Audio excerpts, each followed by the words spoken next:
Breaking news చూస్తున్నారు. ఆంధ్రప్రదేశ్ ని GBs virus ఓడికించేస్తోంది. Andhra Pradesh లో జీబీఎస్ కి సంబంధించి తొలి మరణం నమోదవడం ఇప్పుడు ఆందోళన కలిగిస్తోంది. గుంటూరు జీజీహెచ్ లో చికిత్స పొందుతూ మహిళ మృతి చెందింది.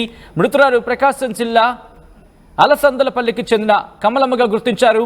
2 రోజుల క్రితం కమలమ్మకు తీవ్ర జ్వరం వచ్చింది. కాళ్లు చచ్చిపడిపోవడంతో ఆసుపత్రికి తరలించారు. గుంటూరు జీజీహెచ్ లో చికిత్స పొందుతూ కమలమ్మ మృతి చెందింది. ప్రస్తుతం ఆ కుటుంబం తీవ్ర విషాదంలో ఉంది. ఇటీవల గుంటూరు జిల్లాలో 4 రోజుల్లోని 7 జీబీఎస్ కేసులు నమోదవడం సంచలనంగా మారింది. గులియన్ బారే సిండ్రోమ్ బారిన పడితే ఒళ్లంతా తిమ్మిరి, కండరాలు బలహీనత, అలాగే డయేరియా, పొత్తి కడుపులో నొప్పి, జ్వరం, వాంతులు కావడం వంటి లక్షణాలు కనిపిస్తుంటాయంటూ చెప్తున్నారు. ఈ నేపథ్యంలో ఈ అంశానికి సంబంధించి జీబీఎస్ వైరస్ అంశానికి సంబంధించి తొలి మరణం నమోదవడం ఆంధ్రప్రదేశ్లో సంచలనంగా మారింది. మరీ ముఖ్యంగా 1 కాదు 2 కాదు, ప్రస్తుతం రాష్ట్ర వ్యాప్తంగా 17 మంది చికిత్స పొందుతున్నారనే అంశానికి ఒక్కసారిగా ఆందోళన కలిగిస్తోంది.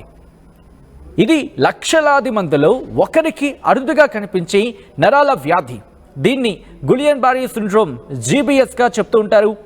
ఈ కేసులు రాష్ట్రంలో ఒక్కసారిగా పెరిగిపోతుండడం ఆందోళన కలిగిస్తోంది. గుంటూరు ప్రభుత్వ ఆసుపత్రిలో ఈ నెల 11న ఒక్కరోజే 7 కేసులు నమోదవడం, వారిలో 2 వెంటిలేటర్ మీద చికిత్స పొందడం ఆందోళన కలిగిస్తోంది, భయాందోళనకు రేకెత్తిస్తోంది. అంతేకాదు రాష్ట్ర వ్యాప్తంగా మొత్తం 17 మంది జీబీఎస్కి చికిత్స పొందుతున్నారు. ఇది అంటువ్యాధి కాకపోయినా అప్రమత్తంగా ఉండాలంటున్నారు వైద్యులు. ఈ అంశానికి సంబంధించి ఇన్ఫెక్షన్లు ఉన్న వారికి ఈ వ్యాధి త్వరగా సోకుతుంది అంటూ చెప్తున్నారు. వ్యాధి తీవ్రత కనుక పెరిగే నేపథ్యంలో నరాలు ఇబ్బందికి గురవుతాయి. నరాలు చచ్చుబడిపోయిన అంశానికి సంబంధించి కావచ్చు, లేకపోతే పక్షపాతం సంబంధించి కావచ్చు, వీటికి దారితీసే ప్రమాదం ఉంది అంటూ కూడా చెప్పడం జరుగుతోంది. దీంతోపాటు వీటిని ముందుగా గుర్తించి చికిత్స తీసుకోవాలంటూ కూడా వైద్యులు సూచించడం జరుగుతోంది. కలుషితమైన నీరు, అలాగే కలుషితమైన ఆహారం ద్వారా ఈ జీబీఎస్ సంక్రమిస్తుందంటూ కూడా వైద్య నిపుణులు చెప్పడం జరుగుతోంది. ఒక విధంగా చెప్పంటే ఒకప్పుడు పెద్దవారిలో మాత్రమే కనిపించే అరుదైన ఈ ఇన్ఫాక్ట్ ఒక రోగం కింద చెప్పుకోవాలి జీబీఎస్ని. సో ఈ నేపథ్యంలో ఇప్పుడు చిన్నారులు, శిశువులకు సైతం సోకుతూ ఉండడం ఆందోళన కలిగిస్తోంది. మరి ముఖ్యంగా ఏలూరు సంబంధించి చింతలపూడి, అక్కడ ఎర్రగుంటపల్లిలో జీబీఎస్ వైరస్ కలకలం రేగింది. ఓ చిన్నారికి లక్షణాలు కనిపించాయి. దీంతో తల్లిదండ్రులు ఆందోళనకు గురయ్యారు. వెంటనే విజయవాడకు తరలించారు. వైద్య సిబ్బంది ఇంటింటికి వెళ్ళి సర్వే నిర్వహించిన పరిస్థితి. మరి ముఖ్యంగా ఎవరైతే బలహీనంగా ఉంటున్నారో వాళ్లకు సంబంధించిన డీటెయిల్స్ని సేకరించే పనిలో పడ్డారు. అంతేకాదు చికిత్స సంబంధించి కూడా ప్రభుత్వం ఏర్పాట్లు చేస్తోంది. మరి ముఖ్యంగా జిల్లా కేంద్రాలను ప్రభుత్వ ఆసుపత్రులకు సంబంధించి ప్రభుత్వం ఈ అంశాన్ని సీరియస్గా తీసుకుని ప్రత్యేకమైన ఏర్పాట్లు చేయడం జరుగుతోంది. సీరియస్ కేసెస్ వచ్చిన వెంటనే హ్యాండిల్ చేయడం జరుగుతోంది. ఇది సాధారణంగా వైరల్ కావచ్చు, బ్యాక్టీరియా కావచ్చు, ఫంగల్ ఇన్ఫెక్షన్కి సంబంధించి ఇలా వీటికి గురైనప్పుడు మనలో ఉండే రోగ నిరోధక శక్తి ఉంటుంది కదా, రోగ నిరోధక శక్తి అది యాంటీబాడీస్ను ప్రొడ్యూస్ చేస్తూ ఉంటుంది. ఆ రోగ నిరోధక శక్తి యాంటీబాడీలను ఉత్పత్తి చేసి తద్వారా మనకుండే రోగాలకు సంబంధించి ఎదుర్కొంటూ ఉంటుంది. సో ఇటువంటి సినారియోలో ఆ యాంటీబాడీలు ఇన్ఫెక్షన్కి సంబంధించి నయం చేస్తూ ఉంటాయి, మనకి సెటిల్ అయిపోతూ ఉంటాం. కానీ కొన్ని సందర్భాల్లో ఈ యాంటీబాడీలు వాళ్ళ సొంత కణజాలాన్ని దాడి చేసినప్పుడు, అంటే శత్రువుగా భావించి అటాక్ చేసినప్పుడు సంభవించే ఆటో ఇమ్యూనో వ్యాధుల్లో ఒకటి జీబీఎస్. ఇదే అంశానికి సంబంధించి డాక్టర్లు రియాక్ట్ అయ్యారు. గుంటూరు జీజీహెచ్ ప్రభుత్వ ఆసుపత్రికి సంబంధించి వైద్యులు కూడా రియాక్ట్ అయ్యారు. జీజీహెచ్ సూపరింటెండెంట్తో మాట్లాడడం జరిగింది ఆర్టీవీ. వైద్యులు ఏమంటున్నారు, మరి ముఖ్యంగా జీజీహెచ్ సూపరింటెండెంట్ ఏమంటున్నారు, ఆర్టీవీ ఎక్స్క్లూజివ్గా మాట్లాడింది. వాళ్ళ రియాక్షన్ ఏంటో చూద్దాం. ఏపీలో గులియన్ బారే సిండ్రోమ్తో తొలి మరణం సంభవించింది. గుంటూరు జీజీహెచ్లో చికిత్స పొందుతున్నటువంటి ప్రకాశం జిల్లాకు చెందిన కమలమ్మ మృతి చెందింది. ప్రస్తుతం మనతో పాటు జీజీహెచ్ సూపరింటెండెంట్ డాక్టర్ రమణ ఉన్నారు. సార్ చెప్పండి సార్, అంటే ఆమె ఎన్ని రోజుల నుంచి చికిత్స పొందుతుంది, ఆమె మరణానికి జీబీఎస్ కారణం అంటున్నారు, అంటే ఇన్ని రోజుల ట్రీట్మెంట్లో కూడా ఆమె రెస్పాండ్ అవ్వలేకపోయింది. అదే 3వ తారీఖు అడ్మిట్ అయింది ఆవిడ, మన ఫిబ్రవరి 3వ తారీఖు. ప్రకాశం జిల్లా నుంచి ఈ మహిళ కమలమ్మ అనే ఒక ఆవిడ 45 ఏళ్ల మహిళ అనమాట. ఆవిడ రావటము మనకి గులెన్ బారీ సిండ్రోమ్ అని డయాగ్నోస్ చేయడానికి 2-3 రోజులు పట్టింది. ఎందుకంటే చాలా టెస్టులు చేయాలి, ఎందుకంటే ఇది చాలా జబ్బులను పోలి ఉంటుంది.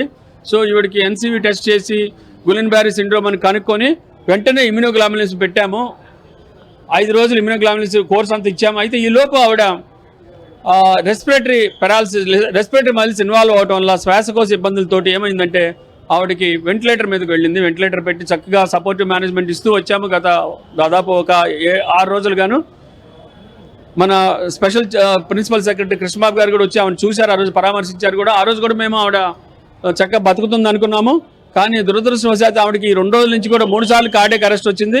ఈ జబ్బులో ఒక్కోసారి కార్డియక్ మజిల్స్ కూడా ఇన్వాల్వ్ అవ్వచ్చు. సో కార్డియక్ అరెస్ట్ వచ్చి చనిపోయింది ఈవిడ. దురదృష్టం, ఇమ్యూనోగ్లోబులిన్స్ పనిచేసే ఆవిడ లేకపోతే 2 రోజులు బతుకుండేది కాదు ఆవిడ. అయితే మన సపోర్టివ్ మేనేజ్మెంటే దీనికి ఏముండదు. మనం ఈ సపోజ్ ఇవాళ ఈవిడ 10 రోజులు బతికే ఉందనుకోండి వెంటిలేటర్ మీద, డెఫినెట్గా బతికి ఉండేది. టైం ఇవ్వాలన్నమాట. ఆ టైం ఇవ్వకుండా కార్డియక్ మజిల్ ఇన్వాల్వ్ అయ్యేసరికి ఆవిడ చనిపోవడం జరిగింది దురదృష్టవశాత్తు ఇవాళ సాయంత్రం. సో ఇప్పుడు ఆల్రెడీ జీజీహెచ్లో 7 చికిత్స పొందుతున్నారు, 1 డిశ్చార్జ్ అయ్యారు. ఇప్పుడు ఏమో చనిపోయింది. మిగతా వాళ్ళ పరిస్థితి ఏదైతే వెంటిలేటర్ మీద ఉన్న ఇంకో మహిళ పరిస్థితి ఎలాగుంది, అలాగే మిగతా వాళ్ళ పరిస్థితి ఎలాగుంది? వాళ్ళు వెంటిలేటర్ మీద ఉన్న జాన్ అనే ఒక లేడీ గుంటూరు నుంచి వచ్చింది. ఆవిడ రెస్పాండ్ అవుతుంది, చక్కగా చూస్తున్నారు, పేరు పెట్టి పిలిస్తే అన్ని చేస్తున్నారు. కాబట్టి మేము ఆవిడ బయటపడుతుంది అనుకున్నాం. వెంటిలేటర్ మీదే ఉంది. ఆవిడ కూడా ఇమ్యూనోగ్లోబులిన్ కోర్స్ అయిపోయింది. మిగతా వాళ్ళందరూ దాదాపు డిశ్చార్జ్ అయిపోయారు. రేపు ఒకళ్ళు డిశ్చార్జ్ అవుతున్నారు. మిగతా వాళ్ళు ముందే మనకి 2 డిశ్చార్జ్ అయ్యి ఉన్నారు. మిగతా వాళ్ళు ఇంకెవరు లేరు, వీళ్ళే ఉన్నారు. ఇప్పుడు ఒక అతను రేపు పొద్దున్న వెళ్ళిపోతాను తనే అడుగుతున్నాడు. ఇమ్యూనోగ్లోబులిన్ ట్రీట్మెంట్ ఇచ్చి బాగా రికవర్ అయ్యాడు అతను. 7 అందరూ డిశ్చార్జ్ వెళ్ళిపోయారు. రేపు ఒకళ్ళు డిశ్చార్జ్ అవుతున్నారు. ఇంక ఈ జాన్ అనే ఒక మహిళ ఉంటుంది. ఈవిడ దురదృష్టవశాత్తు కమలం ఇందాక సాయంత్రం చనిపోయింది. సో అంటే జనరల్గా ఈ జీబీఎస్ రావడానికి ప్రధాన కారణం ఏంటి సార్? ఇది ఒక ఇమ్యూన్ సిస్టమ్ మీద పనిచేసే ఒక జబ్బు, జీబీ సిండ్రోమ్. దానంతటా జబ్బు కాదు ఇది. ఏదో ట్రిగరింగ్ ఫ్యాక్టర్ ఉంటే కానీ జబ్బుగా శరీరంలో మొదలవ్వదు. అంటే ఎలాగంటే సపోజ్ అంతకుముందు వైరల్ ఇన్ఫెక్షన్ వచ్చి ఉంటుంది, మన కోవిడ్ వచ్చి చాలా రోజులు అయింది. కానీ ఒకవేళ కోవిడ్ లాంటి వైరస్ వస్తే ఇది 2-3 నెలల తర్వాత ఈ జీబీ సిండ్రోమ్ వచ్చే అవకాశం ఉంటుంది. లేదు, ఇంతకుముందు వైరల్ ఇన్ఫెక్షన్స్ ఏ ఇన్ఫెక్షన్స్ అయినా అంటే చికెన్ పాక్స్, చికెన్ గున్యా ఇలాంటి ఎన్నో వైరస్లు ఉన్నాయి మనకి, లేకపోతే హెపటైటిస్ ఏ, హెపటైటిస్ బి ఇలాంటివి వచ్చినప్పుడు ఏమవుతుందంటే అప్పుడు బాగానే ఉంటారు, వాళ్ళు రికవర్ అయిపోతారు. కానీ ఒక 2-3 నెలల తర్వాత వాళ్ళ కాళ్ళలో తిమ్మిరి రావటము, కాళ్ళలో నిస్సత్తుగా ఉండటము, దేని మీద ఆసక్తి లేకపోవటము, అన్నం సరిగ్గా తినబుద్ధి కాకపోవటము, ఈ తిమ్మిర్లు పైకి పాకి పెలుస్ దాకొచ్చి పైకి వచ్చి కండరాలని అప్పర్ లిమ్స్ని ఇన్వాల్వ్ చేసి చేతుల్లో పని చేసుకోలేకపోవటము, వాళ్ళు తెలియక ఇంట్లో ఉంచుకున్నారు తగ్గిపోతులు. అయితే ఒక మందులు అక్కడక్కడ తెచ్చి కొట్టలో మందులు వేసుకుంటే ఏమవుతుందంటే చిన్నగా అది రెస్పిరేటరీ పారాలిసిస్ అంటే రెస్పిరేటరీ మజిల్స్ ఇన్వాల్వ్ అయ్యి వాళ్ళకి శ్వాసకోశ ఇబ్బందులు వచ్చి వాళ్ళు ప్రాబ్లమ్స్ వచ్చే టైంలో ఇక్కడ తీసుకొస్తారు. లక్కీగా కమలమ్మని ముందే తీసుకొచ్చారు. మన ఇమ్యూనోగ్లోబులిన్ వెంటనే డయాగ్నోస్ చేశారు. ఇక్కడ అద్భుతమైన న్యూరాలజీ డిపార్ట్మెంట్ ఉంది. అరుణ మేడం గారు చూశారు, ఇవన్నీ చక్కగా ట్రీట్మెంట్ ఇచ్చారు. అవసరమైనప్పుడు వెంటిలేటర్ కూడా పెట్టారు. అయితే ఈవిడికి ఆ జబ్బు తీవ్రంగా ఉండటం వల్ల కార్డియక్ మజిల్ ఇన్వాల్వ్ అవ్వడం చనిపోయింది. మిగతా అందరూ కూడా సేఫ్గానే వెళ్ళారు. వెంటిలేటర్ ముందు జాన్ మాత్రం చాలా బాగా అబ్జర్వ్ చేస్తున్నాము. ఎందుకంటే మాకు చాలా బాధగా ఉంది కమలమ్మని కోల్పోవడమే. ఎందుకంటే అప్పుడు జాన్ కూడా జాగ్రత్త చూసుకోవాల్సిన బాధ్యత కూడా వాళ్ళు మొదటి నుంచి కూడా చక్కగా చూస్తున్నారు. ఆవిడైతే ఇప్పుడు దాకా కార్డియక్ అరెస్ట్ అయితే రాలేదు. సో అంటే ప్రైమరీ అంటే స్టార్టింగ్ స్టేజ్లో ఈ జీబీఎస్ని ఎలాగ ఐడెంటిఫై చేయాలి, ఆ సిమ్టమ్స్ ఏంటి సార్? ఇదే కాళ్ళన్నీ తిమ్మిరిగా ఉంటాయి, కాళ్ళు తిమ్మిరిగా ఉంటాయి, కాళ్ళు నిస్సత్తుగా అయిపోతాయి. ఈ తిమ్మిర్లు కాళ్ళ పైకి పాకి థైస్ పెల్విస్ దాకా వచ్చి అప్పర్ లిమ్స్ని ఎఫెక్ట్ చేస్తాయి. చేతితో పని చేయలేరు, సెల్ ఫోన్ పట్టుకోలేరు. ఆడవాళ్ళు అయితే గరిటతో వంట చేయడానికి అది చాలా ఇబ్బందిగా ఉంటుంది. ఏ పని చేయలేరు, బకెట్ కూడా పట్టుకోలేరు. ఇలాంటి సిచ్యువేషన్లు కనుక తీసుకొస్తే వాళ్ళు కనుక్కొని మేము ఏం చేస్తాం, రాగానే ఎన్సీవీ నర్వ్ కండక్షన్ వెలాసిటీ అని టెస్ట్ చేస్తాం. ఇది చేసినప్పుడు ఏమవుతుందంటే వాళ్ళకి ఆ టెస్ట్లో ఇది పాజిటివ్ వస్తే డెఫినెట్గా ఇది గులెన్ బారీ సిండ్రోమ్ అని వెంటనే కూడా ఇమ్యూనోగ్లోబులిన్స్ సపోర్టివ్ మేనేజ్మెంట్ ఇస్తాము. ఇది వాళ్ళకి ఎఫెక్టివ్గా పనిచేయక ఆ జీబీ సిండ్రోమ్ తాలూకు లక్షణాలు బాగా సివియర్గా ఉంటే రెస్పిరేటరీ మజిల్స్ కూడా పెరాలిసిస్ వచ్చేసి వెంటిలేటర్ మీద ఎక్కుతారు. అలాంటిది ఈ కమలమ్మ పరిస్థితి.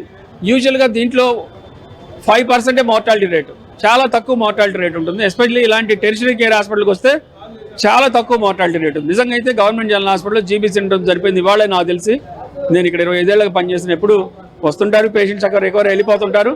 సో అలాంటి పరిస్థితుల్లో ఉన్న గుంటూరు జనరల్ హాస్పిటల్ ఇవాళ కమలం చనిపోవడం దురదృష్టం. ఇది ఫస్ట్ డెత్ మాకు ఇక్కడ జరిగింది గవర్నమెంట్ జనరల్ హాస్పిటల్లో.